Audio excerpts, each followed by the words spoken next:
તો જામનગર શહેર કોંગ્રેસમાં મોટું ગાબડું પડ્યું છે। કોંગ્રેસના નેતા રાજીનામું આપી ભાજપમાં જોડાઈ ગયા છે। ઋષિરાજસિંહ જાડેજા ભાજપમાં જોડાયા છે। પોતાના 75 યુવા કાર્યકરો સાથે તેઓ ભાજપમાં જોડાઈ ગયા છે। કોંગ્રેસમાંથી રાજીનામું આપી દીધું છે।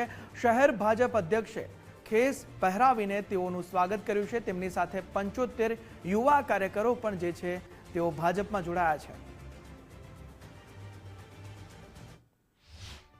હું આજે વિધિવત ભાજપ સાથે જોડાણો છું। કોંગ્રેસમાં બપોરે મેં રાજીનામું આપેલ છે। કોંગ્રેસમાં કોઈ પણ વિચારધારાને કોઈ પણ આયોજન વગરની પાર્ટી હાવ તદ્દન છે।